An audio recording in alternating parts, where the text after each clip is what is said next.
Hello, and welcome again to the American Poet. I am very pleased to have with us today Seamus McFly. He will be presenting his poem, the Pear Poem. Seamus. Oh, thank you. I am going to read the Pear Poem, written by me. I am Seamus McFly. Green and round, great for a snack. When it comes to flavor, it doesn't lack.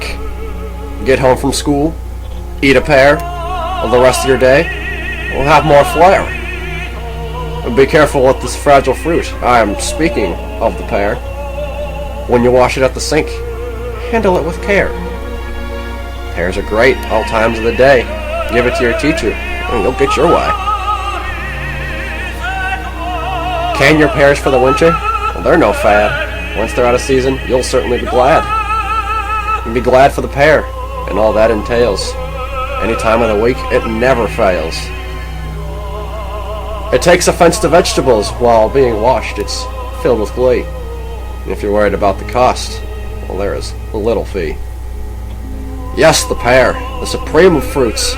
Wonder where it came from? It has prehistoric roots. The pear is universal, from the highest stars to the very poor. And the pear is great for everyone, unless it touch the floor. Seamus McFly, April 10th, 2003, Sylvania, Ohio, U.S. of America. Now I think we should take the time to analyze this poem in its greatness.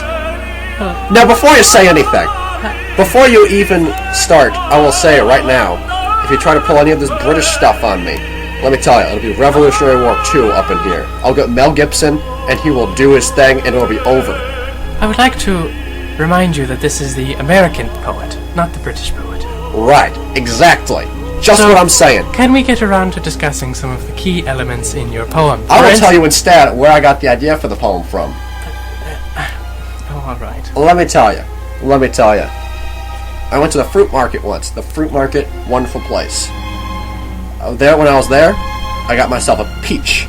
I know you didn't think it was going to go there. I got myself a peach, and I ate it. I didn't like it. I didn't think it was very good. So I had to decide what fruit I was going to eat. What would be good? What would be good for my diet? So I did research. I went to the library. I went on the internet. I went to the Library of Congress. That's in America. And I discovered this thing called the pear. I went back to the fruit market. The same fruit market. I bought one pear. They couldn't believe it. Who buys one pear? I bought one pear. And you know what I did? I ate that pear. It was the most delicious food I've ever eaten in my entire life. I went back to that fruit market. I bought every pear they had. And then, I liked it so much, I wrote a poem about it. And then, I came out to the show and I read it. Well, that's a very intriguing story. Could you perhaps go into some detail about your rhyme scheme? Well, I figure at the end of each line, there is a word. And then the end of the next line, I will add a word that rhymes with it. And then I throw in words between, so it'll be more like a poem and not like a Dr. Seuss crazy thing. Oh, well, that's very enlightening. Did you learn anything from this experience at the fruit market that you've added in the rest of your life, perhaps? Other than your fruit tastes? I know that using coupons for fruit, bad idea. That will get you in trouble every time, and the people behind you in line will yell at you, especially on Christmas Eve.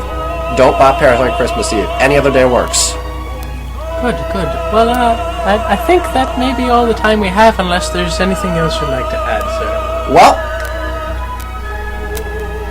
thank you again, and join us next time on the American Poet.